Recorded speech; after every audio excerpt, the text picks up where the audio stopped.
Thank you all for being here. Like I say, this is not the normal way I do it. I'm not in the studio, so it's a little bit rougher to do it this week. Oh yeah, okay. So we're good on sound. Very good.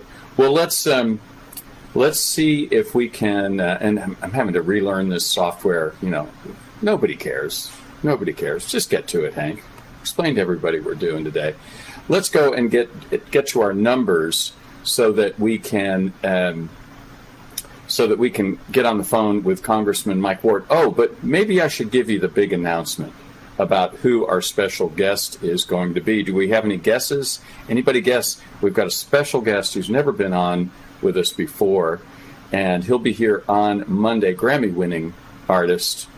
I think a song he wrote went to #1 all over the world, and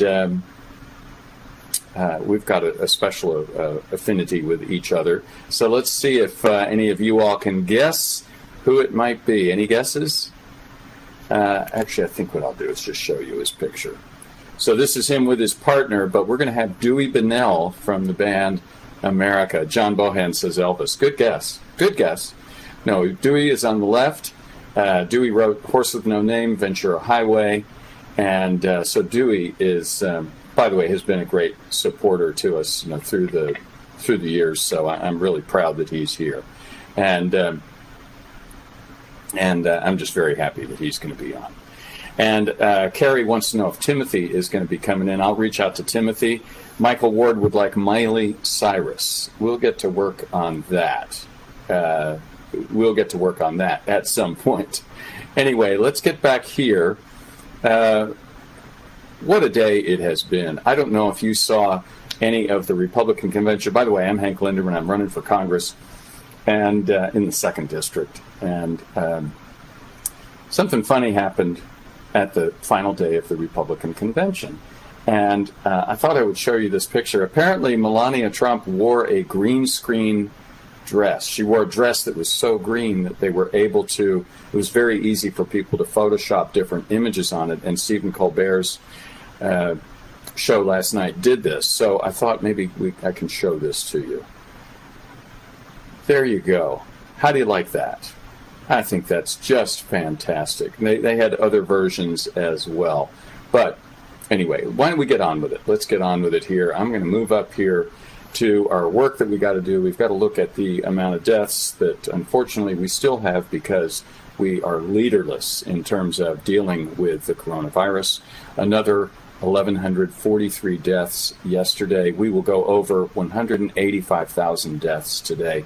We added 46,000 new cases, which does seem like those are dropping. But I'm also hearing stories of colleges, universities and stuff that have opened, schools that have opened, and hundreds of cases in some cases. Bill McNichol mentions, by the way, please share. I don't have the sound effects today, so I can't do the I can't do the screams. I can't do any of the sound effects today. I'm all completely on the laptop. So and there is indeed an interesting exchange between Melania and Ivanka that I think shows up on the Twitter.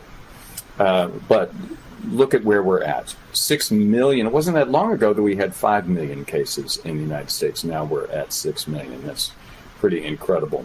Here we go. In California, Texas, Florida, New York, still round out our top 10, our top 5. Total deaths, boy, look at that. California and Texas are neck and neck. And something to notice is that Texas and California have similar, they're very large states, but California is clearly larger by about 10 million. So those numbers in Texas are significantly worse than the ones in California. They're all bad. See how Florida is. Florida is also smaller, but look at the amount of deaths. Florida and Texas are especially looking rough, I think. Here is Kentucky, right in the middle, and the amount of new cases yesterday was 748. I believe that's the second highest amount of cases in the history of the virus, which we've been dealing with since January. 343 new cases in South Dakota, apparently. 88 are rally-related. 30 in Sturgis. Rally related, meaning the Trump rally? I'm guessing that's what that means.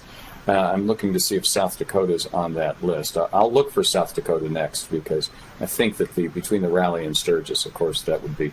But I think the problem with looking at Sturgis, of course, is, those are folks who were visiting, and they've now gone back to their homes wherever they are. And boy, what a problem. This is a picture. I almost wish my face wouldn't be in it, but here we go. This is the moment that the fireworks went off that was supposed to be the big triumph for Trump, but this kind of says it all about the state of the nation right now.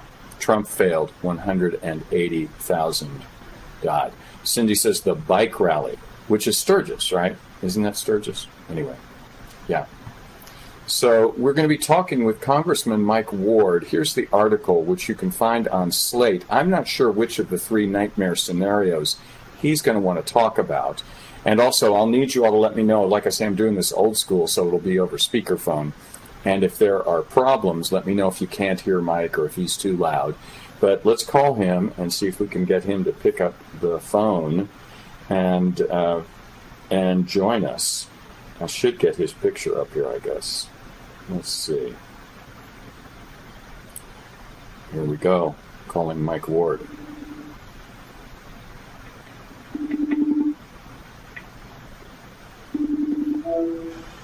Hey, Hank.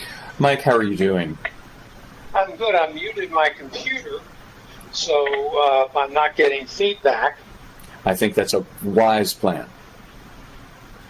But your other listeners, viewers, will have to tell you how my sound is. I think it'll be fine. I was explaining that because I'm not in the studio today, this is a portable rig setup, so it's... I heard that. But it's all right. It's going to be fine. And so everybody, I'm going to assume you can hear Mike Ward. Mike sounds fine, says Larry Schatz. So I think we're good to go. Now, I didn't dig in as deeply to this article because I have to tell you I got a little bit ill reading some of these scenarios that we may be facing as we head into the most unusual election I've ever experienced or heard of. Well, it sure is. A couple of these scenarios are scary, and Hank and I got to discussing when I mentioned something that I'll get to toward the end here about what I also see possibly happening. But the worst scenario on that list is that Fox News declares Trump the winner because every poll has showed that Republicans are more likely to vote in person on Election Day. Hi, Billy. And if that happens, and then a week later the real results are known, people are going to have a problem with it. So I am posting, I just put a comment up, which is election night in 2012. Karl Rove was on Fox and refused to believe that Romney was losing Ohio, that President Obama was getting reelected. He had his friend, Scott Jennings, who was the CNN commentator, and Kentuckian, who was running Ohio for Romney. And the decision desk at Fox was looking at, more accurate information than I guess Carl and his friend Scott were. So that night, you'll remember the anchor walked down to the decision desk, which was like around the corner. But for Fox, it gave them a chance to show an attractive woman walking through the halls. They loved that. But I just pray that, I really, really hope for the sake of our country, that A, it's such a landslide that doesn't come to pass, that nobody can call it on election night the wrong way.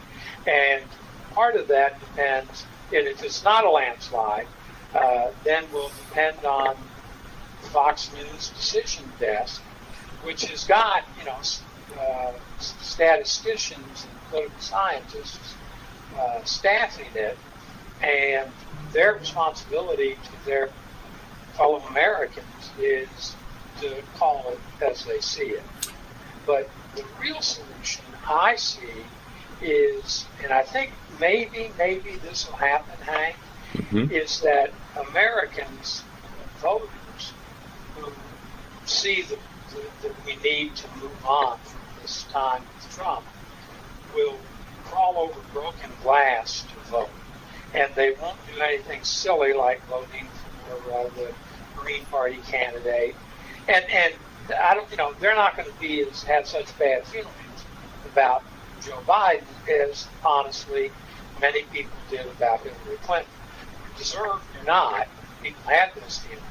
And they thought their vote wasn't going to matter because Hillary was going to win. So all those things together, I'll throw in one more data point. There's 6 states that matter, as we all know.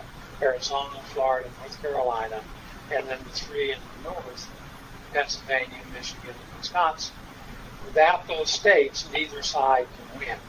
And because of that, there's a lot more public polling going on in those states. Frankly, 4 years ago, there was not.